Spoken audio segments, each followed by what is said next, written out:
Alô, seguidores da RDK, estamos aqui com o Luiz Felipe Castelo Branco e nos bastidores o José Carlos Chaves, gestor Pedro Rosso, o senhor Jocelyn, e estamos na residência que está se tornando um estúdio da RDK aqui em Zigurato, e a gente tem o prazer, né, de receber o Felipão, mais conhecido que o Felipão, né? Isso, aqui em Dáquila. Conta um pouquinho da tua história, nascimento... Tem que ter tempo, né? Tempo, Tem coisa tempo. para burro. Tempo. Bem, nasci no Rio de Janeiro, né? Vivi, né, essa primeira parte da minha juventude toda no Rio de Janeiro. Aí com 16 anos fui estudar nos Estados Unidos, fazer high school nos Estados Unidos. Aí voltei, passei mais um tempo no Rio de Janeiro, aí voltei, fui estudar na Suíça, fiquei 3 anos na Suíça, aí fiz escola suíça, né, e tal, aí fui para a Universidade Americana de Genebra, aí transferi, não aguentava mais Suíça, uma depressão, não gostava muito. Transferi para Londres. Depressão devido ao frio, não? Não, depressão, assim, a gente fala depressão Sim. que carioca vai de soltar, tá? É o carioquês. Era bom, eu vou perguntar algumas vezes que tu falar em carioquês, eu vou pedir para ti. Olha que eu também sou gaúcho. Então. Tá bom. Depois eu vou descobrir por quê. Aí o que acontece? Não, porque é meio parado, muito parado. Eu queria uma coisa mais dinâmica e tal. Aí eu falei, vamos para Londres, transferi para Londres, para a universidade em Londres. E aí formei. Fiquei mais um tempo lá, estagiei, trabalhei em banco de investimento, fui analista e tal, papapá. Aí me mudei para Milão, na Itália, onde eu fui executivo da Tamoio, que é a Petrobras líbica, não é? Mais a sede era em Milão, na Itália. Aí trabalhei em Paris, depois em Madrid, na Espanha. Tal. Fui indo e tal, aí montei uma empresa de consultoria, de negócios. Mas desde criança eu sempre tive uma paixão enorme por ufologia, por tudo de ficção científica, era grande fã de Guerra nas Estrelas e tal, papapá. E com 13 anos de idade, ainda no Rio de Janeiro, um amigo meu de infância, que é uma pessoa conhecida nacionalmente, eu não posso falar o nome dele, que ele me autoriza, ele me apresentou Dona Irene Grank, que já falecida há muitos anos, já era uma senhora, estou falando de 1979, gente. Menos, 78, 77. Eu tinha 13 anos. Foi antes até da inauguração do Barra Shopping, para quem é do Rio de Janeiro, porque na inauguração do Barra Shopping, a associação cuja Dona Irene era presidente, liderava, na época era a APEX, Associação de Pesquisas Exobiológicas, ela fez um grande evento no estacionamento do Barra Shopping, então deve ter sido 77, 78, eu nem lembro mais direito, é muito tempo. Mas aí ele me apresentou, eu fiquei vidrado com a véia, como a gente fala no Rio, e comecei a frequentar a casa dela, desde criança fiz os cursos dela, acompanhava ela para todo lado, fiquei enlouquecido.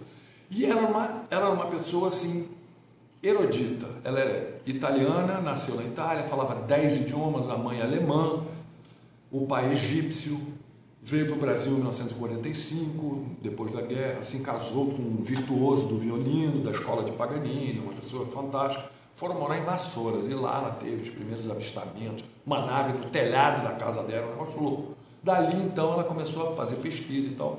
E era uma pessoa de uma cultura enorme, super bem, vamos dizer, posicionada, colocada, bem relacionada, falava 10 idiomas fluentemente.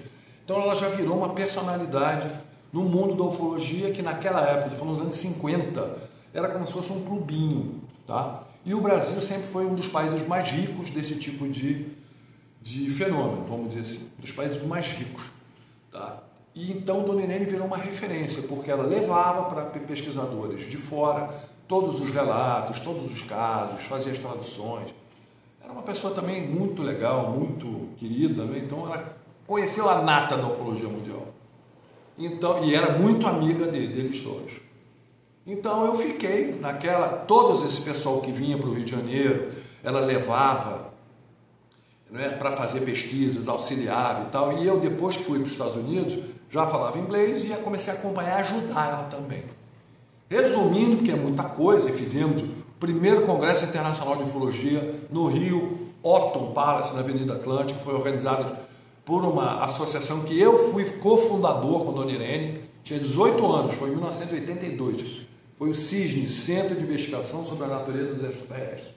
Foi uma referência no Brasil em ufologia, Dona Irene presidente, eu cofundador com outras pessoas também, e ajudamos a organizar esse evento. Foi um sucesso, 5.000 pessoas no Rio de Janeiro, Rede Manchete cobrindo, foi uma loucura. Pessoas do mundo inteiro de alta e grande reputação, grande ufólogo brasileiro, já também falecido há muitos anos, as pessoas já tinham idade nos anos 80, né? O general Shoa, conhecidíssimo, muito chegado a Dona Irene Grank. Olha, foi um sucesso absurdo, teve presença de inúmeros pesquisadores americanos e tal, e ao longo desses anos, J.J. Benítez, né, o pesquisador famoso, né, o escritor famoso do Cavalo de Troia, teve algumas vezes na casa do Irene, conheci ele pessoalmente, conheci várias pessoas, né? E aí eu fui estudar na Europa, e quando eu fui em 1984, fui estudar na Europa e tal, e Dona Irene me nomeou representante do CISNE na Europa. Porque naquela época não tinha fax, não tinha e-mail, não tinha internet, não tinha nada. Então ela me mandava a documentação, eu ajudava nas traduções, levava para determinados pesquisadores. Via correio? Ela mandava tudo via correio, com certeza. Aí eu pegava, distribuía lá, ela mandava um malote, vamos dizer, e eu separava para pesquisadores. Na Suíça, inclusive, o Billy Meier, que é um contatado, entre aspas, também a gente chegou a contatar ele, conversar. Mas quando eu me mudei para a Inglaterra para terminar a minha universidade, que eu transferi minha universidade para a Inglaterra, para Londres, eu fiquei muito junto de um senhor chamado Gordon Crichton. Ele era o editor da Flying Saucer Review, que era a revista mais importante do mundo de ufologia. Grande amigo de Dona Irene Grank, ele foi se eu não me engano, foi ou cônsul geral ou foi o embaixador, não lembro agora, da Inglaterra na China. Então era uma pessoa de alto nível, uma cultura absurda, conhecimentos absurdos. Eu ia muito na casa dele, levava certos documentos, conversava com ele, levava recados da Dona Irene, batia muito papo com ele. Interessante, que até um belo dia ele chegou para mim e falou: Felipe, não me procura mais, não venha mais na minha casa, eu fui ameaçado, vou ter que ficar quieto. Isso aí é exclusivo, hein, gente? É coisa das internas que ninguém sabe. Estou falando até a primeira vez, eu acho, aqui. Então, que tipo de material Dona Irene mandava para ti? Reportagens que ela fazia das suas pesquisas em cima de abdução, de casos de avistamento. Naquela época era muito nisso daí. Interações, ela fazia todas as transcrições, fazia os reports todos, os relatórios, mandava, ou já mandava em inglês, porque ela falava inglês fluentemente, era praticamente a língua mãe dela, e me mandavam, então eu ajudava, batia máquina. Naquela época era processador de texto, não tinha. Eu já usava processador de texto, no Brasil não tinha ainda, era ainda na máquina de escrever. Né? Foi lá para trazer a tecnologia para cá. Então, não, eu usava lá. Ela me mandava, às vezes, até manuscrito, quando não tinha mão, eu passava no processador de texto, como chamava. Mas na Europa não era tão difundida a ufologia? Também era, mas sempre era assim, coisa de maluco, então de excêntricos. Anos 80 era completamente diferente a cena, mas eu tinha esse envolvimento. Aí, em 1989, eu acompanhei Dona Irene Grank no maior congresso de ufologia do mundo que aconteceu, foi na Alemanha, em Frankfurt, na Messe de Frankfurt, que é como se fosse o IMB de São Paulo, ou o Rio Centro, antigamente, que se tinha de convenções, um negócio, lugar enorme, mais de 5.000 pessoas, uma loucura, ufólogos do mundo inteiro, pesquisadores, pessoas da NATO, tinha o Coleman Fonkiewicz, que era um polonês militar, foi da NATO, relatou um monte de coisa, muito amigo do Dona Irene, e eu, como estava lá carregando a malinha da Dona Irene, eu acompanhei tudo. E pedia para ela falava alemão fluentemente, falava muitas línguas fluentes. Eu falava: Dona Irene, por favor, fala só inglês para me ouvir. Eu ficava lá de assistente e participava dos bastidores, porque ela foi uma das palestrantes, ela foi uma das congressistas. E para mim foi muito enriquecedor, porque eu conheci o Zecharia Sitchin. Zecharia Sitchin, que escreveu As Crônicas da Terra, aqueles livros que falam dos Anunnakis e tal, um cara famosíssimo, um dos maiores linguistas do mundo, já falecido há muitos anos também, porque na época ele já tinha idade avançada. E era amigo íntimo de Dona Irene Grande desde os anos 60. Ou seja, era íntimo dela. E eu falava, Dona Irene, por favor, fale inglês com ele e tal, papapá.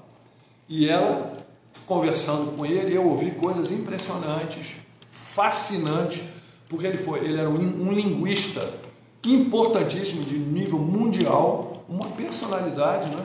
Inclusive participou do grupo que traduziu os pergaminhos do Mar Morto e tal. Era uma pessoa assim, fantástica, e falou coisas interessantíssimas, muito bem. E eu cheguei a conhecer outros também muito, Michael Heselmann também, um alemão fantástico, Johannes Butler, a Jenny Randles, da Bufora, que era a Associação de Pesquisa da Inglaterra, que eu fui também membro. Aí, muito bem, fui, continuei e tal. Aí entrei nessa fase, vamos dizer, mais empresária, mais 3D, depois que eu tinha formado e tal. Mas continuava, né? Formasse o quê? Ciência política. Aí, o que acontece? Em 1996, eu estava no Rio de Janeiro de visita. Eu já tinha empresa na Itália, já estava em expansão, indo abrir filial nos Estados Unidos e tal. Eu já estava com outros planos, nem sonhava com o Brasil, não queria nem saber de Brasil. Aí, no 1996, estava no Natal, dezembro, vim para o Rio. Meu irmão, engenheiro de som, morava nos Estados Unidos, estava também de férias no Brasil e encontrou 2 pessoas, porque meu irmão era casado também com uma atriz da Globo muito famosa, que eu também não posso falar o nome, na época, porque depois separou. E ela tinha uma amiga dela da Globo também, que parece conhecia o Frederico Didier e o Luciano Didier, que estão aqui até hoje também. E meu irmão conheceu os 2, né? E eles falaram, vai ter um cara aí que vai falar de ufologia, de nave, um tal de Urandir. Pô, vamos lá ver. Chamaram ele, né? Aí meu irmão sabia que eu gostava, sempre lidei com esses assuntos e conhecia muito, eu sempre, essa parte minha empresarial, sempre fui, na época da minha faculdade em Londres, eu fui membro da Sociedade Teosófica. Estudava? Em Londres, estudava sempre esses assuntos, fui membro da Sociedade Teosófica, fui membro de várias associações, Contact UK, a Bilfor, a Milfond, várias associações, né, de estudo ufológico. Então, sempre navegava nesses assuntos. Não é? E aí, meu irmão falou, tem um cara aí que diz que tem contato e não sei o quê, vamos lá para você ver. Eu estava meio sem vontade, falei, deve ser outro aventureiro. Mas vamos lá, meu irmão insistiu, vamos lá, vamos lá. Aí fomos na Casa de Pedra. A Casa de Pedra é um espaço que eu já conhecia até no Rio, de evento e coisa, pequeno, lá na Gávea. Chegamos lá e devia ter umas 20 pessoas assim na sala. Aí Urandir, recém-chegado, tinha acabado de mudar para o Rio de Janeiro.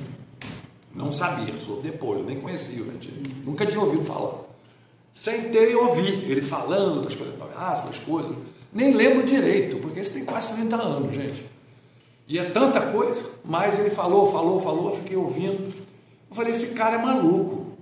Mas esse cara é louco. Mas mesmo o conhecimento que tinha, tu achou que ele era maluco? Ou ele falava Justamente, cara. Ele falava diferente? Totalmente diferente. Tudo que ele falava, eu nunca ouvi. Eu falava, mas esse cara é maluco, esse cara não sabe o que é ufologia, não sabe do fenômeno, não sabe de nada, é louco. Eu pensando na minha cabeça, falando, meu irmão, esse cara é maluco, eu tenho, não sou expert mundial, mas eu tinha uma bagagem gigante.